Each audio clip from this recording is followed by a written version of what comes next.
Hi, I'm Patrick. At kung kilala niyo ako, mahilig ako mag-travel simula college pa, way back 2013. Nag-start ako mag-solo travel sa Singapore nung third year at since then, nagtuloy-tuloy na. Recently, kulang na lang monthly ako may lakad. Adik yan. So ngayon, gusto ko lang i-share ang tips na mga natutunan ko over the past 13 years. Paano nga ba gumala ng pasok sa budget? Alam nyo, sa ngayon, nagkalat na mga promo fares ng mga airlines. Hindi ito sponsored pero malaki ang pasasalamat ko sa Cebu Pacific, AirAsia at PAL sa pagtulong sa akin na matupad ang mga travel goals ko. Occasionally, naglalabas yan sila ng mga murang base fares locally at abroad.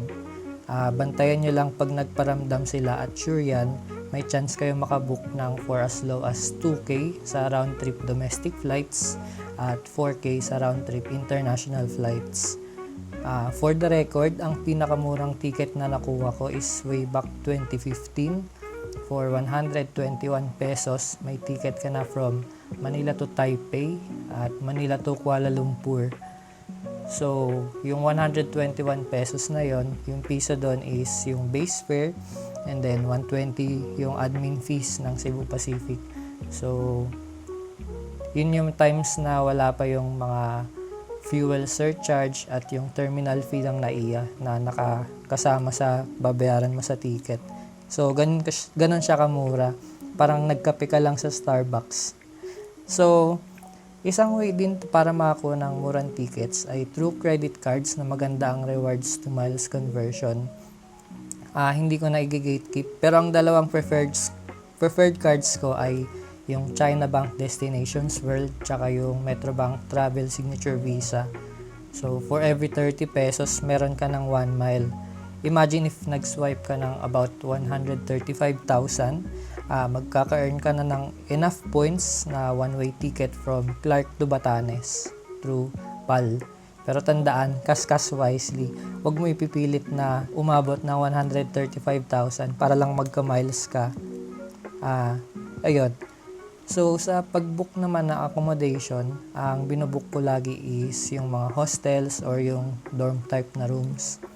Malaki ang savings dito kumpara sa single or double rooms, pero applicable lang to kung hindi kayo maselan sa shared bathrooms, yung medyo maingay paggabi kasi usually may mga dumarating na mga bagong guests sa mga gabing flights or mga paalis pag sa umaga. So, hindi rin okay sa inyo yun if gusto niyo ng mga privacy sa rooms nyo. So, ayun. Isa pa, na-try ko rin ang experience ng couchsurfing. I-familiar kayo doon. So, ang couchsurfing, ang concept niya ay merong mga host sa iba't ibang lugar na willing magpatuloy sa mga travelers or couchsurfers sa extra rooms nila sa bahay for free. Usually, yung mga host na yon, sila rin nagkukusa mag-tour sa inyo sa lugar nila para ipakilala yung mga spots or yung mga kainan or kung ano man yung mga gusto nila ipakita sa inyo. Na-try ko to sa Indonesia at Kalinga sa Cordillera at ang naging hosts ko naman ay naging maganda ang pakikitungo sa akin. Pero syempre, since usually sa online kayo unang mag-meet, ingat lang sa pagpili ng host at siguradong magandang review sa kanila. Pagdating naman sa transportation, I always go the local way. Masarap mag-explore kung na-navigate mo yung lugar na hindi nagta-taxi, Uber or Grab. Mas maintindihan mo yung pasikot-sikot at mas madali mong makabisado ang area dahil natututukan mo ang mapa at ang location mo sa GPS. Mas mura din to lalo na sa China.